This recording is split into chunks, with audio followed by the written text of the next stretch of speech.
When we speak of awakening, we must first be very clear what we mean by this term.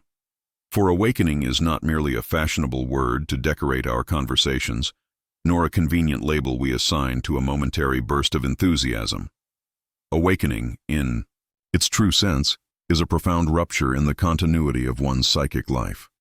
It is the breaking of an old shell, the sudden realization that the scaffolding upon which one's identity was built no longer suffices.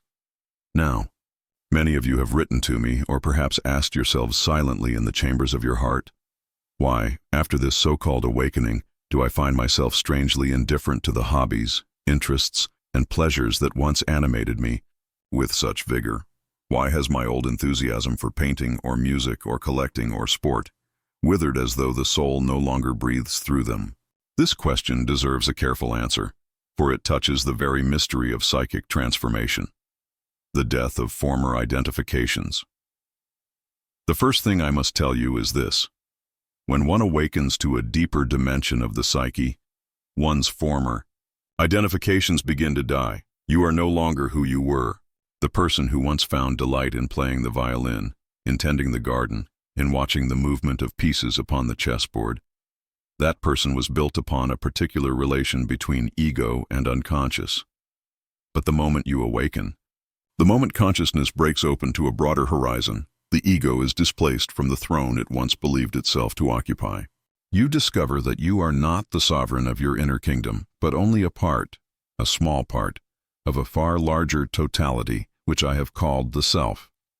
And with this discovery, the hobbies that once gave you meaning begin to feel like garments that no longer fit. It is as though you are a snake who has shed its skin, and yet in the corner of your room the old skin still lies. You look at it and you recognize it, but you know at once, I cannot go back into this. It would suffocate me, the archetype of death and rebirth. This phenomenon belongs to the ancient archetype of death and rebirth. Every authentic awakening is a symbolic death, the death of who you thought you were, and the subsequent struggle toward a new life. What dies in you is not only the false identifications, but also the network of small pleasures that were woven around them. Your hobbies were not meaningless. They were necessary expressions of your psyche at that particular level of development. But once the level has shifted, they lose their vitality. It is as if the gods who once animated those activities have withdrawn their power. In mythology, when a god departs, the temple becomes empty stone.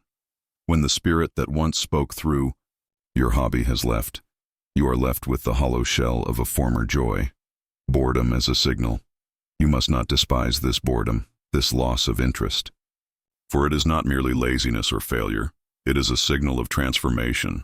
The psyche is saying, move forward. Do not cling to the toys of your earlier self. Just as the child must eventually lay aside his dolls and wooden horses, so too the awakened individual must lay aside those hobbies that no longer carry the flame of psychic necessity. To cling to them would be to resist your own growth. I have often said, the unconscious drives us toward wholeness, and it does so with ruthless determination.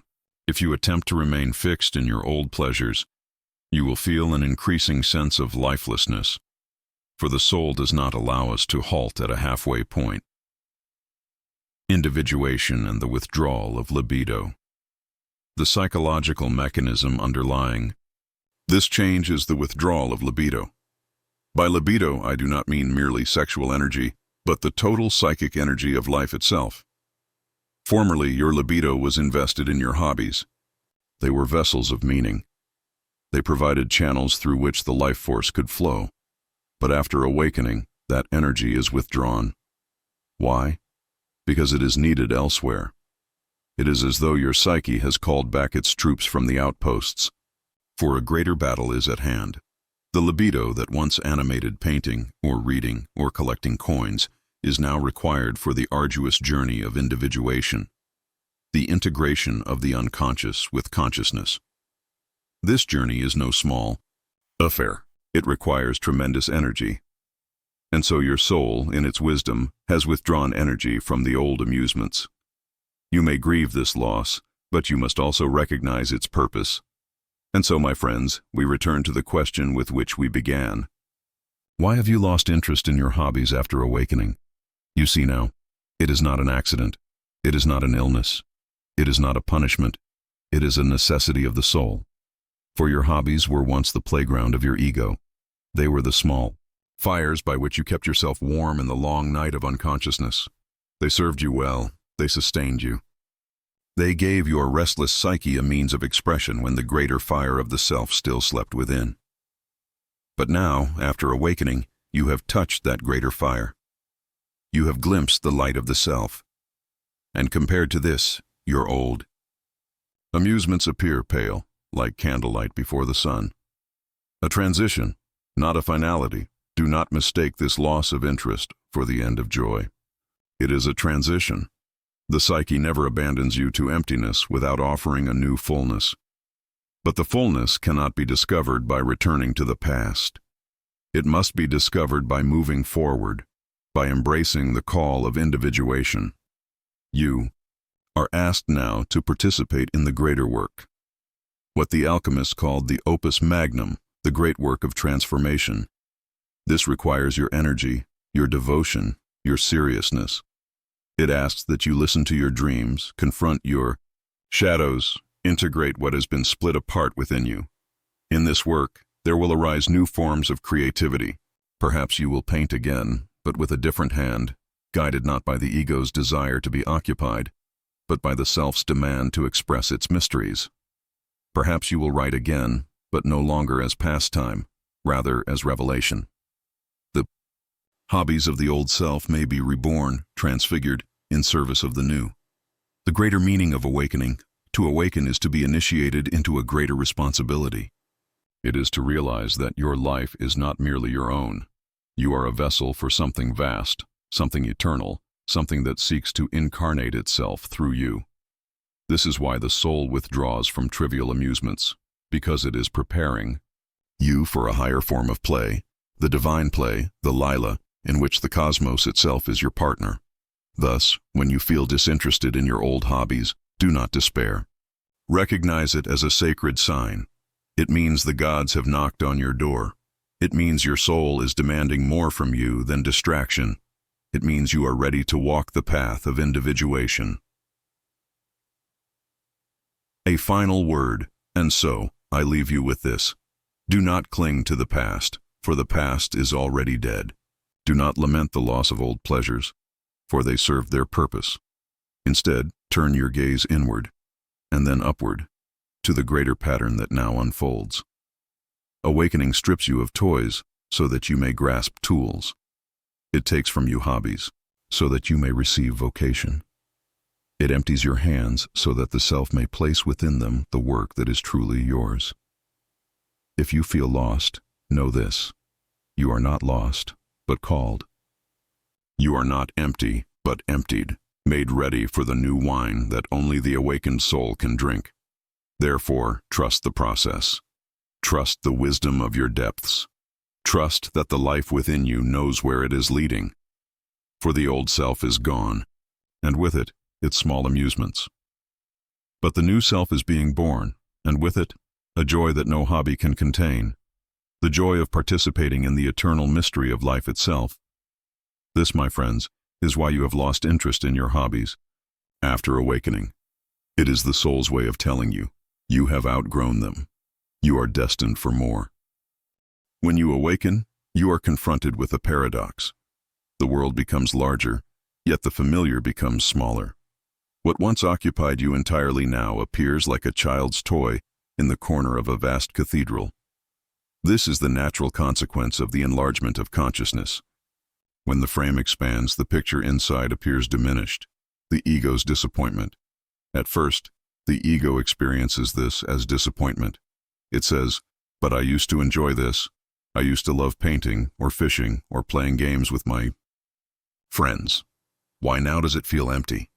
The ego does not understand that its source of vitality has been displaced. What the ego once fed upon was a steady trickle of energy from the unconscious, a river that flowed into small channels of activity. Now, after awakening, the river has changed course. The self demands that the energy be used for a higher purpose. The ego feels abandoned, like a child whose favorite toys no longer entertain him, yet who does not yet know how to play the games of adults. The alchemical process. The alchemists of the Middle Ages describe this phase as the nigredo, the blackening. It is a stage of dissolution where the old matter is broken down, where the familiar forms disintegrate. In this phase, the soul feels heavy, lifeless, stripped of color. Your loss of interest in hobbies is precisely this nigredo. It is not a failure, but a necessary part of transformation. One cannot create the philosopher's stone by clinging to what is familiar. One must endure the dissolution of form so that a new and greater form may arise. Confronting the shadow, often the withdrawal of libido from hobbies, is accompanied by a confrontation with the shadow. For when you are no longer occupied with distractions, the darker contents of the psyche begin to surface. You may find yourself restless, melancholic, even despairing. This is not because life has lost meaning, but because the repressed aspects of your being now demand recognition. Your hobbies once functioned as a veil. They kept you from seeing too much of yourself. But awakening tears the veil. You are forced to meet the stranger within. This confrontation is not pleasant, but it is indispensable. Without it, there can be no individuation. Without it, awakening would be incomplete, a mere glimpse without transformation. The call toward wholeness. Remember, the aim of awakening is not happiness in the trivial sense, but wholeness. And wholeness is not achieved by indulging in diversions, but by facing the totality of your being, the light and the dark, the known and the unknown. Thus, when hobbies fall away, it is because they no longer serve this aim. They no longer lead you deeper into yourself. They are no longer instruments of discovery, but remnants of an old identity. The self, like a stern but loving teacher, removes them from you so that you may attend to the real lesson, a period of emptiness. This produces what many describe as a period of emptiness. You wake in the morning and the things that once gave you pleasure now seem hollow. The world is drained of flavor. Do not fear this emptiness. It is the womb of transformation. In myth, heroes often pass through the underworld before returning with the treasure. In psychology, this emptiness is the underworld. It is the descent before renewal. To endure this emptiness requires faith, not faith in dogma, but faith in the wisdom of your own depths. You must trust that the psyche knows what it is doing, even when your conscious mind does not. The rebirth of creativity, and when the time is ripe, creativity returns, but in a new form. What was once hobby may now become art. What was once pastime may now become vocation. What was once a way to distract yourself may now become a way to serve life itself. You may paint again, but now your painting carries the weight of vision. You may write again, but now your words are charged with the voice of the self. You may garden again, but now each flower is a symbol of the eternal. This is the rebirth that follows the death. This is the albedo, the whitening, where the new light begins to shine. Closing. And so, my friends, we return to the question with which we began. Why have you lost interest in your hobbies after awakening? You see now, it is not an accident. It is not an illness. It is not a punishment. It is a necessity of the soul. For your hobbies were once the playground of your ego. They were the small fires by which you kept yourself warm in the long night of unconsciousness. They served you well. They sustained you. They gave your restless psyche a means of expression when the greater fire of the self still slept within. But now, after awakening, you have touched that greater fire. You have glimpsed the light of the self, and compared to this, your old amusements appear pale like candlelight before the sun. A transition, not a finality. Do not mistake this loss of interest for the end of joy. It is a transition. The psyche never abandons you to emptiness without offering a new fullness. But the fullness cannot be discovered by returning to the past. It must be discovered by moving forward, by embracing the call of individuation. You two are asked now to participate in the greater work, what the alchemists called the opus magnum, the great work of transformation. This requires your energy, your devotion, your seriousness. It asks that you listen to your dreams, confront your shadows, integrate what has been split apart within you. In this work, there will arise new forms of creativity. Perhaps you will paint again, but with a different hand, guided not by the ego's desire to be occupied, but by the self's demand to express its mysteries. Perhaps you will write again, but no longer as pastime, rather as revelation. The hobbies of the old self may be reborn, transfigured, in service of the new. The greater meaning of awakening to awaken is to be initiated into a greater responsibility. It is to realize that your life is not merely your own. You are a vessel for something vast, something eternal, something that seeks to incarnate itself through you. This is why the soul withdraws from trivial amusements, because it is preparing you for a higher form of play, the divine play, the Lila, in which the cosmos itself is your partner. Thus, when you feel disinterested in your old hobbies, do not despair. Recognize it as a sacred sign. It means the gods have knocked on your door.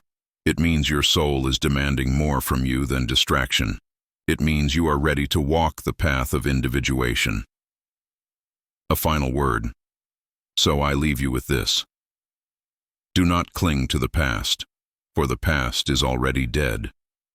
Do not lament the loss of old pleasures, for they served their purpose. Instead, turn your gaze inward and then upward to the greater pattern that now unfolds. Awakening strips you of toys so that you may grasp tools. It takes from you hobbies so that you may receive vocation. It empties your hands so that the self may place within them the work that is truly yours. If you feel lost, know this. You are not lost, but called. You are not empty, but emptied, made ready for the new wine that only the awakened soul can drink. Therefore, trust the process. Trust the wisdom of your depths. Trust that the life within you knows where it is leading, for the old self is gone, and with it, its small amusements. But the new self is being born, and with it, a joy that no hobby can contain, the joy of participating in the eternal mystery of life itself. This, my friends, is why you have lost interest in your hobbies after awakening. It is the soul's way of telling you, you have outgrown them. You are destined for more.